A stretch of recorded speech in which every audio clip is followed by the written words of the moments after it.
It's time to take a look at what's happening around Wyoming for Friday, June 6th. I'm Wendy Corr, bringing you headlines from the Cowboy State Daily newsroom, brought to you by the Wyoming Community Foundation, who asks you to give back to the place you call home. 5 to Thrive is your opportunity to leave a legacy for generations to come. Support the community nonprofits that you care about with a gift through the Wyoming Community Foundation.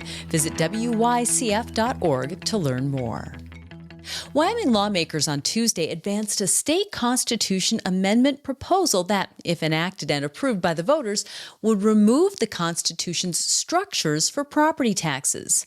But Cowboy State Daily's Claire McFarland reports that when the two chairmen of the Joint Revenue Committee looked back 2 days later, they said that draft takes the call for property tax reform too far. Senator Bob Ide on Tuesday was like, I want to make a draft to get rid of property tax out of Article 15 of the Wyoming Constitution. There's lots of talk, especially among some Republicans in the Wyoming legislature, about getting rid of property tax in favor of something like a sales tax hike. And so that's the trend. But I believe what the chairman of that committee casts as maybe unintentional or maybe too far is then doing that would also get rid of like industrial taxes, mineral property taxes, not just focus on the little old lady who can't afford to live in her own house. Property tax reform was a top voter issue ahead of the 2024 general election.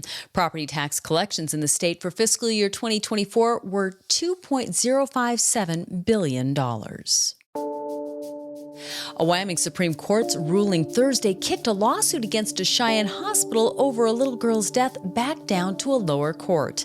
Cheyenne Regional Medical Center had asked the High Court to dismiss a motion that its lawyers had filed seeking immunity against a lawsuit that the family of a 7-year-old girl had filed against the hospital. Cowboy State Daily's Justin George reports that the hospital is basing its argument on the Wyoming Governmental Claims Act, which affords public institutions legal protections. The lawsuit stems over the death of a 7-year-old girl, Amelia Young, who died in 2021 from tracheitis, which is a pretty common illness, but one that can be fatal with children if it's not treated. Her attorney claims that she was misdiagnosed and was sent home from the ER without treatment, and she died the next day. So the family has sued Cheyenne Regional Medical Center. But what's interesting about this case is that the hospital is fighting it mostly on the basis that it's not liable under Wyoming law because it was contracted physician's assistant and nurses who worked on and examined the little girl. So that's what makes this case different than most. The hospital had asked the courts for total immunity, which was denied, and the hospital appealed all the way to the Supreme Court. In recent months, the hospital asked for that appeal to be dismissed as its legal strategy had shifted, and the justices granted that motion on Thursday. 2 weeks out from the latest deadline for the Chinese owner of TikTok to either sell its U.S. operation or go dark, a Wyoming entrepreneur remains optimistic about buying the popular social media app. Reed Reisner, CEO of Omnivest Financial, has been making a push to stand out among a list of heavyweight contenders for TikTok that includes Amazon, Oracle, Perplexity, Microsoft, and the owner of OnlyFans. But Cowboy State Daily's Greg Johnson reports that Reisner has said that his investor group's $47.45 billion bid is $20 billion ahead of the next highest. There's 2 weeks left on the deadline for TikTok to sell or get shut down. That puts Wyoming entrepreneur Reed Reisner in kind of overdrive, trying to push his bid against some pretty big names like Oracle and Amazon and Microsoft, all vying to buy the U.S. version of TikTok from the Chinese-owned company. And the reason for that is for national security. If he's successful and brings TikTok to Wyoming, I mean, that could be a huge get business-wise, economy-wise for Wyoming. He said his bid is the only one that allows the Chinese company ByteDance to still be part of the business, although that would be a minority stake and wouldn't have any authority. Optimism around Wyoming uranium continues to drive investment in the state, with a $76 million merger announced Thursday highlighting the state's reemergence as a uranium exploration hotspot. Premier American Uranium Incorporated's acquisition of Nuclear Fuels Incorporated creates one of the largest uranium exploration companies focused exclusively on American deposits. Cowboy State Daily's David Madison reports that the transaction centers on Nuclear Fuels' KC project in the Powder River Basin. It seems that every week there is news about companies merging, combining forces, and really expanding the footprint of uranium mining in Wyoming. This just happened at KC recently. It was a multi-million-dollar merger and is going to mean more mining activity in Wyoming. It joins a bunch of other really bullish activity around uranium across the state. The company describes the KC project as unique among Powder River Basin properties because it's the only one where all three historically productive ore formations are known to be mineralized and potentially suitable for in situ recovery mining. I'll be back with more news in just 15 seconds. Wyoming Relay provides telephone access for people with hearing loss and access for people with speech disabilities. We offer services and specialized equipment at no cost to you. No matter what your level of hearing loss or speech disability, Wyoming Relay can help.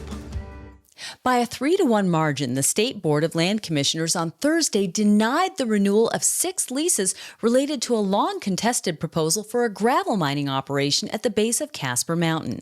This marks a major victory for local residents who waged a 14-month battle against the development by Prism Logistics. Secretary of State Chuck Gray, State Auditor Christy Racinas, and Superintendent of Public Instruction Megan Degenfelter voted in favor of the motion. State Treasurer Kurt Meyer voted against it, and Governor Mark Gordon did not vote.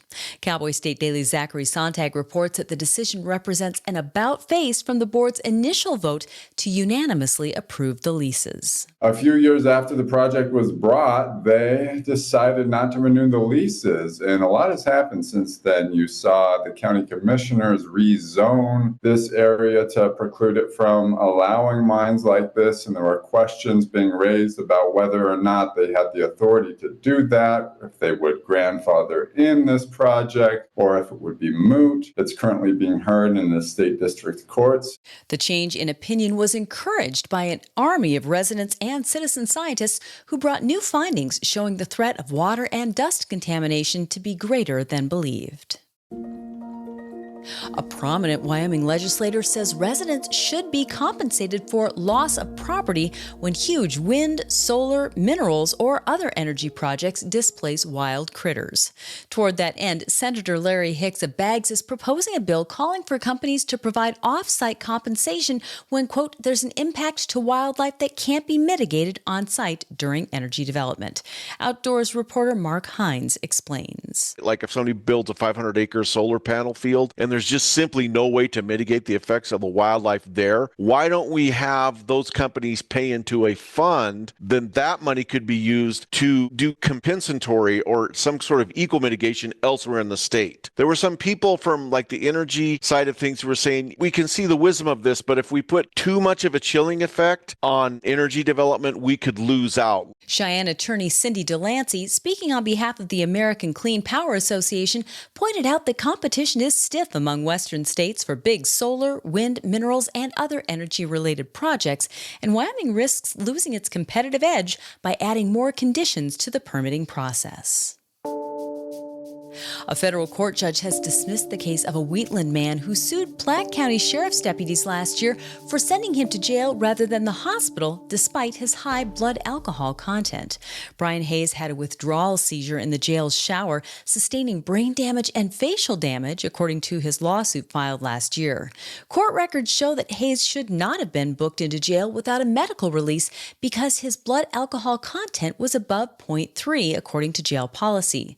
But Cowboy State Daily's Claire McFarland reports that Judge Scott Skovdahl took issue with what he characterized as shortcomings in the laws around cruel and unusual punishment. He was normal, clear speaking, not having balance issues, answering questions, said he'd only had 2 or 3 beers. So even though he has this crazy high BAC at I think 0.357, he gets into the jail. And so he later has a withdrawal in the shower where he alleges he fell, damaged his face, sustained brain damage, was in a coma for a week and had to relearn how to talk. So Skovdahl, sifting through the laws around cruel and unusual punishment, he was struggling with the case law saying, okay, the guy didn't look like he was having a medical emergency when he was admitted. So probably qualified immunity applies because there's not this clear crisis. But yet it seems that the law does disfavor chronic alcoholics who might look perfectly normal and suffer far more severe withdrawals later on.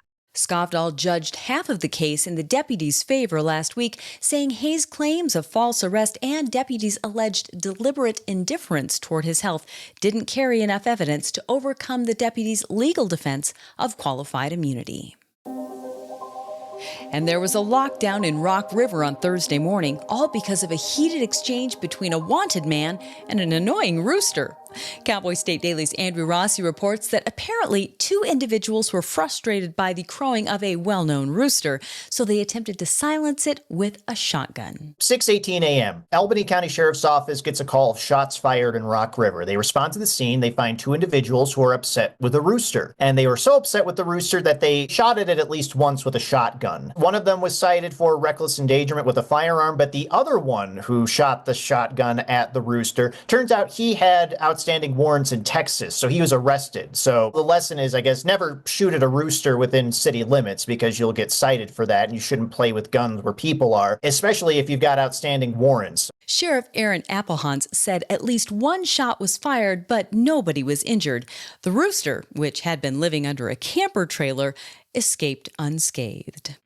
And that's today's news. For a deeper dive into the people and issues that affect Wyoming, check out The Roundup, conversations with the most interesting people in the Cowboy State. This week, my guest is Mike Keller, General Manager of Xanterra at Yellowstone National Park. You can find the link on our website, on our YouTube channel, and wherever you get your podcasts. And of course, you'll find it in our free daily email newsletter. Thanks for tuning in. I'm Wendy Corr for Cowboy State Daily.